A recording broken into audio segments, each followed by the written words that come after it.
Hello. കോഴിപ്പോഴാണ് നേരം വെളുത്തത് കേട്ടോ.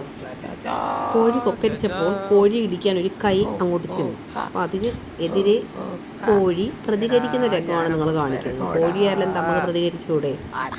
എന്താടാ എനിക്ക് ചോദിക്കാൻ പറയാനും ആളില്ലേ എന്നുള്ള രീതിയിലാണ് കോഴിയുടെ മട്ട്. നീ ഇങ്ങോട്ട് വാടാ, ഇപ്പം ശരിയാക്കി തരാം. അപ്പം എൻ്റെ മോനാണ് കൈ ഒന്ന് ഊങ്ങിയത്. അപ്പം അതിൻ്റെ റിയാക്ഷനാണ് കോഴിയും തിരിച്ച് കാണിച്ചത്. ഇതിനിടയ്ക്കൂടെ ഒരു വെള്ള വാല് നിങ്ങൾക്ക് കാണാൻ പറ്റുന്നുണ്ടോ? അതാണ് നമ്മുടെ ചാർലി. അപ്പം കോഴിയെ സ്നേഹിക്കുന്നത് ചാർലിക്കും ഇഷ്ടമല്ല, ചാർലിയെ സ്നേഹിക്കുന്നത് കോഴിക്കും അങ്ങോട്ട് ഇഷ്ടമല്ല. ഇവർ തമ്മിലൊരു പരസ്പരം ഐക്യമില്ലാതെ ഇരിക്കുകയാണ്. അപ്പോൾ ഇവരെ നോക്കിക്കൊണ്ടിരുന്ന എൻ്റെ ജോലി നടക്കത്തില്ല. അപ്പം നമുക്ക് രാവിലത്തെ ഉച്ചക്കത്തെ ഡ്യൂട്ടിയിലോട്ട് കിടക്കാം. അപ്പം നമുക്കിന്ന് കാടമുട്ട കിട്ടിയായിരുന്നു കേട്ടോ. വലിവ്, തൈറോയിഡ് എന്നീ രോഗങ്ങളുള്ളവർക്കും ഇല്ലാത്തവർക്കും കുട്ടികൾക്കും ഒക്കെ നമുക്ക് കാടമുട്ട കൊടുക്കാം. അപ്പം കാടമുട്ടയും നമുക്ക് കാടമുട്ട മസാല ഉണ്ടാക്കണമെന്ന് ഭയങ്കര ആഗ്രഹമായിരുന്നു. കാടമുട്ട മസാല ഉണ്ടാക്കുന്നതിന് വേണ്ടിയിട്ട് ഞാൻ 10 കാടമുട്ട എണ്ണി തിട്ടപ്പോഴത്തേക്ക് വെച്ച് കേട്ടോ. എണ്ണയും വെച്ചിട്ട് വെന്ത് കഴിഞ്ഞപ്പോൾ 2 ഞാൻ ആദ്യം എടുത്ത് ഉദ്ഘാടിച്ചു. ബാക്കി മസാലയാക്കി കേട്ടോ. അപാര ടേസ്റ്റാണ് കേട്ടോ. വളരെ സിമ്പിൾ. കാടമുട്ട പുഴുങ്ങിയെടുക്കുക. ഒരു 10 മിനിറ്റിൻ്റെ ആവശ്യമുള്ളത്, പെട്ടെന്ന് വെന്ത് കിട്ടും. തൊലി ഇളക്കി ക്ലീനാക്കി വെക്കുക. എണ്ണ ഒഴിക്കുക, കറിവേപ്പില ഇടുക, മുളക് പൊടി, മഞ്ഞൾപ്പൊടി, കുരുമുളക്, ഉപ്പ്, മസാലക്കൂട്ട് കരിയാതെ ഗ്യാസ് ഓഫ് ചെയ്യുക.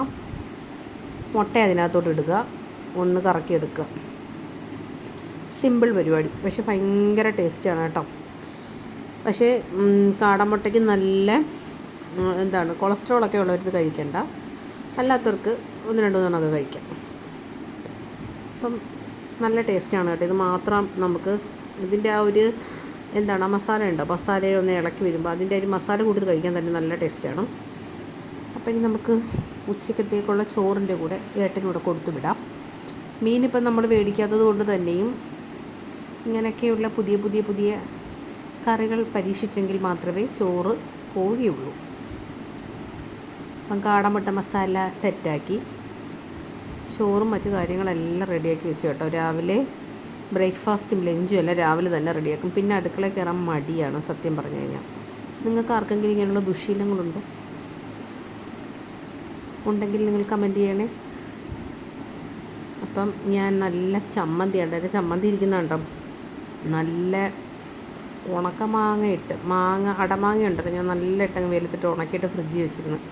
അപ്പോൾ അതും ഇട്ട് നല്ല ചമ്മന്തിയും, നമ്മുടെ വഴുതനങ്ങ മീൻ പൊരിച്ചതുപോലെ അങ്ങ് ഫ്രൈ ആക്കിയതും, കോവയ്ക്ക മെഴുക്ക് പുരട്ടി പോലെ എടുത്തിട്ട് ഇച്ചിരി തേങ്ങാപ്പീരയും കൂടി ഇട്ട് അതും, കാടമുട്ട മസാലയാക്കിയതും, പിന്നെ ഇച്ചിരി രസവും. ഊണിനിത് പോരെ. കോവയ്ക്ക മെഴുക്ക് പുരട്ടിയിട്ടാണ് കേട്ടോ ഞാൻ തേങ്ങ ഇച്ചിരി ഇട്ടത്. പിന്നെ നല്ല അടിപൊളി രസവും. അപ്പം ഉച്ചയ്ക്ക് ഏട്ടനുള്ള ഭക്ഷണം കൊണ്ടുപോകും രാവിലെ തന്നെ. വൈകുന്നേരം മോള് സ്കൂളിൽ നിന്ന് വന്നേം വെച്ചിട്ട് നമ്മുടെ വീടിൻ്റെ ബാക്കിലുള്ള ഇങ്ങനെ നോക്കുക കേട്ടോ. വെള്ളം കയറി കിടക്കുക, 4 ചുറ്റും വെള്ളത്തിൽ കിടക്കുക. നമ്മുടെ പൂച്ചകൾ വീണ്ടും എനിക്ക് പണി തന്നു. അവരുമായിട്ടുള്ള സാഹസികഘട്ടങ്ങളാണ്. എന്തുവാടാ നിന്നോട് വല്ലൊരു പറഞ്ഞു ഈ വലയ്ക്കകത്തൊന്ന് വീഴാൻ? അടങ്ങിയിരി, വലയ്ക്കുണ്ട് നല്ല കണച്ചു തരണ.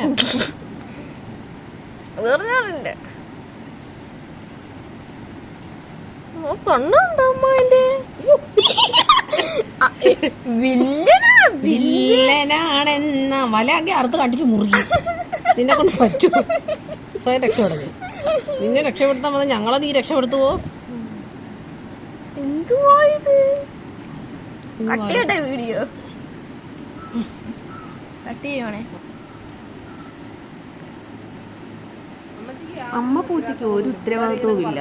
ഈ കുഞ്ഞ് വല കയറുന്ന വരെ ഈ പൂച്ച ഇവിടെ എന്തോ ചെയ്യുന്നത്? പാവത്താലാണെങ്കിൽ ഇരിക്കുന്നുണ്ടില്ലേ? പാവ കേട്ടോ അത്.